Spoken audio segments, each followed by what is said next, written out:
Lieutenant Colonel Bade of the Norwegian Army.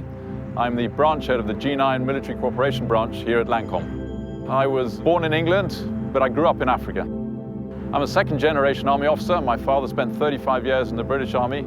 He was also a Second World War veteran. And his first deployment was actually to Norway as a young lieutenant, where he was wounded. And when the war was over, we deployed to Africa because he was worked as defense attaché. 3 years in Zambia, 5 years in Tanzania, and a couple of years at boarding school in Kenya. Came out when I was 16, 17, and it really does shape you in many ways. So I would say I have a piece of Africa in my heart. Moved back to Norway, went to high school, and after that I joined the military. In Norway it was compulsory, everybody has to go because of conscription. And I decided to do the non-commissioned officer school for a year. I did a few years in a recce squadron in the cavalry. They operate 50 k's in front of their own front lines, or the flot. We carry rucks, we jump, we fly them with helicopters, spend 10 days, 2 weeks in a hole.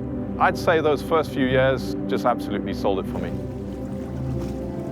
I probably have the best job in Turkey. The com might disagree, but I absolutely have the best job. I'm responsible for partners, which means a great deal of engagement and traveling from North Africa to South America. These are partners of NATO that are incredibly important to us, and I've had a great deal of pleasure working with them. So NATO has 30 allies, but NATO has 40 partners. And those partners have varying degrees of ambition. Some of them want to become members of NATO, some of them just want to interact with NATO. And we teach them, we show them our standards, we create levels of interoperability and capability, exposes to all sorts of different cultures and different ways of doing things, where we in NATO, and I as a Norwegian, have something to learn every single day of the week.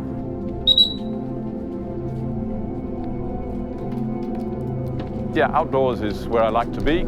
Spent many years as a scoutmaster back in Norway running a scout troop. So my youngest, when he was 8 years old, he dug his first snow cave and slept in it for a weekend. Hunting, fishing, we have dogs which we train and we use for hunting. American breed called Chesapeake Bay Retrievers. I've got 2 of them with me here, which I've been using extensively. 2 of my dogs have been multinational field trial champions. Yeah, beauty airport. Yeah. She's so slow now, 13 years. And she still likes to do it.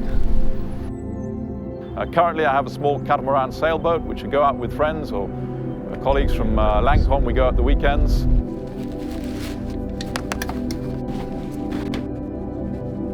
So Turkey has an incredible amount to offer. I've had an advantage in my career. I've applied for different jobs and got them because I have a wife who says yes. So she's allowed me to do everything basically. So I wouldn't have been able to have this career without a wife who was very supportive. A little bit of movement. We have 4 kids.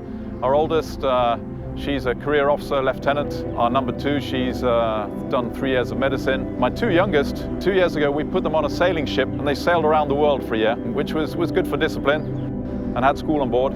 So that was a very formative time for the 2 of them. And I've basically got a very patient wife. As she says, I have 4 children, she has 5, and I'm the biggest of them. The catamaran, 2 hulls, has 3 sails. It's got a mainsail, a jib, and then we have a spinnaker. The spinnaker we use when the wind is slightly lower, and if we're going with the wind, so we're reaching basically. So now we have this large sail up front which catches more air and gives us a little bit more momentum as we run with the wind. Quite simply, run with the wind.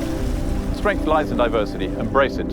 It's incredibly rewarding every day to be exposed to very different cultures and outlooks, mindsets on things. Every day is a learning day for me, and so long as I can learn, I can grow, and I'm a pretty happy guy. I'm a true believer in carpe diem. You've got to seize the day. The opportunities come and you lose them if you don't take them. I never sleep during the day. It's time lost, and I take every opportunity to go. And those are opportunities, if you don't take them from living in an area like this, you're not going to get them back. Carpe diem. For the soldier.